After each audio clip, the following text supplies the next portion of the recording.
Good morning, everybody. I wanted to go ahead and post a quick video on our diet analysis directions this week, just for further clarification.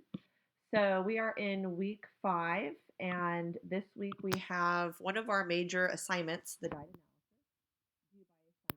And it's pretty easy to do, but the one thing I recommend is that you guys plan ahead because it does take time. You will be logging your food for 3 days in a row before you actually fully submit the assignment. So the first thing I would do is click on the dietary intake log. Now you can go ahead and do this in this particular Excel spreadsheet, or if you want to just on a random piece of paper, that's totally fine as you're going along throughout your day, because what you're going to be doing is you're going to be entering in all the food and drink that you're consuming for day 1, day 2, day 3 into the Connect system. So this is one way you can do it, is to do it on this Excel spreadsheet, or like I said, just do it on your own. Once you go ahead and write down everything that you're eating and drinking for the 3 days, you're then going to, and by the way, all the instructions are on this assignment sheet here, so this is just for further clarification. Once you do that, you're going to go ahead and log into the Connect site where you're going to enter in all your food and drink for the 3 days. So I'll show you how to do that there in a second. Once you do that, you're going to create 3 reports that I have listed for you: bar graph, macronutrient distribution, and then MyPlate. Once you do those 3 reports, you're then going to be able to answer all of the data analysis worksheet directions here. So, like I said, everything should be clear cut and easy to understand, but I just wanted to post this video just for further clarification. You're going to be answering questions about calories, about specific nutrients that you're consuming. Please make sure you're looking at all the details here, because in the past I've had students just kind of skip over these little areas here, but this is really important to answer all these questions. And you're going to go through and answer questions also on other micronutrients that you might be under in. Just as a reminder, micronutrients are only vitamins and minerals. They are not macronutrients, which is different. Macronutrients, as you remember, are only carbs, proteins, and fats. This is a little bit different. You're also going to turn to your macronutrient distribution report to answer the percentage of calories coming from protein, carbs, and fat in your diet. And it hopefully should be within these ranges. This is what's recommended. But if it's not, that's totally fine, because this is going to be a springboard for you to figure out how to maybe make some different food swaps to meet the recommended ranges. And the last thing is to look at your MyPlate report to see where you are in terms of your food groups. Now, keep in mind, guys, I'm not looking for 100% accuracy in all these different areas. Nobody in the history of me doing this data analysis report, in the history of, I would say, about 15 years of me teaching this, has anyone ever had a perfect diet. So I'm not looking at that. I'm looking more of how you're going to make improvements. That's really, really important. So you're going to answer all these questions on all this worksheet. And then once you're done with that, let me go back up to the top here. You are going to create a final reflection piece. So that is either creating an electronic presentation like a PowerPoint, Prezi, etc., or you are going to do a typed report, 2 to 3 pages. And as long as you answer all of these questions, you will get full credit from this particular assignment for the final reflection piece portion. So first question is, what specific changes could you and would you make to your diet for improvement? I would like to see some specific food examples and swaps and how you would do it.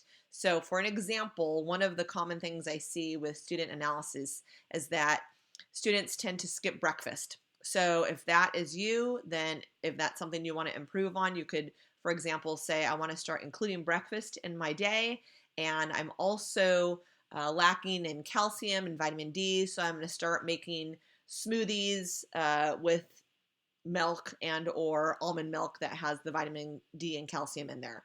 I'm also going to include strawberries and bananas because I'm lacking in vitamin C and potassium. So, I mean, those are some specific examples of how you would improve your diet.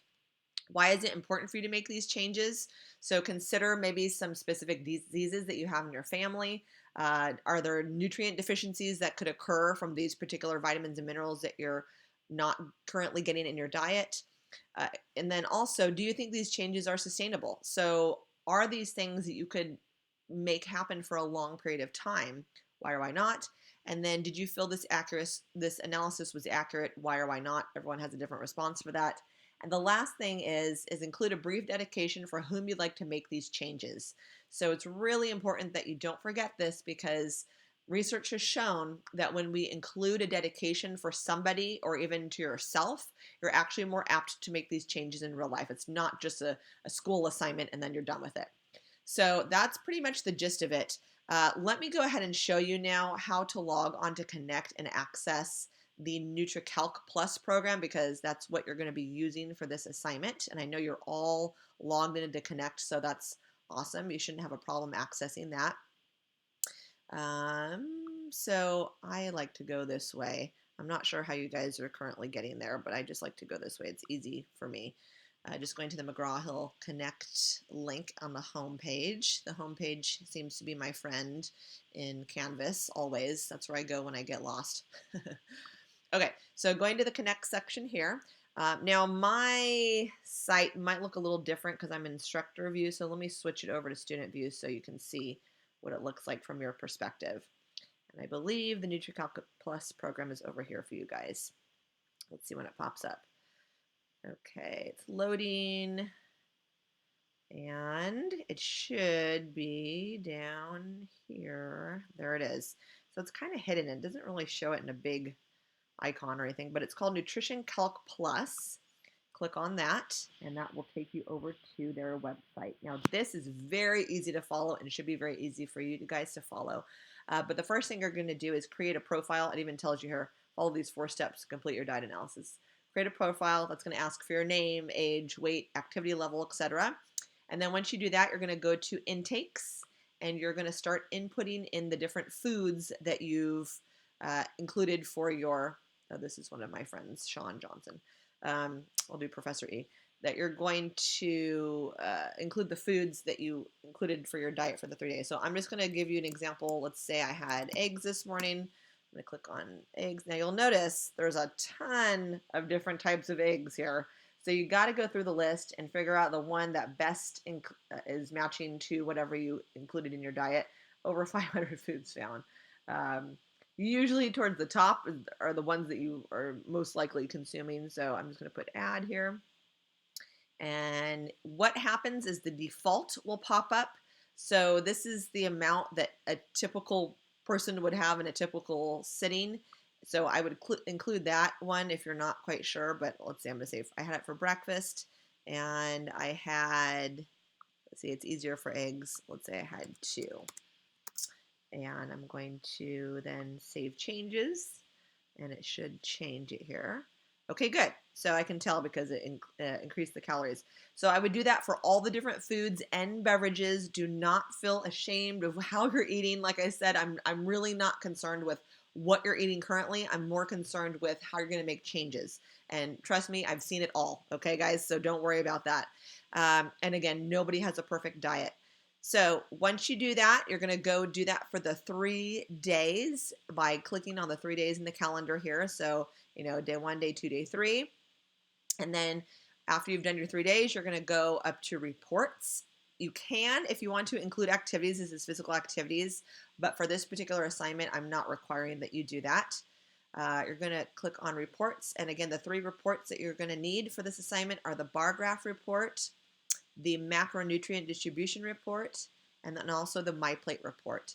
If you wanted to, you could also do the food list report, and that will print out your 3-day food record. So you do not have to do the Excel spreadsheet if you do that. As long as I have some sort of documentation of the foods that you consumed for my reference, that's all I require. Okay, so let me just show you real quick what one of these looks like, just so you can see. So bar graph, you're going to click on the different days that you consumed the foods here. You are going to click on View Report, and it should pop up a PDF of this particular report. And this is going to look terrible because I just had, again, like the eggs for that one day. Oh, and it's pulling from some other days as well.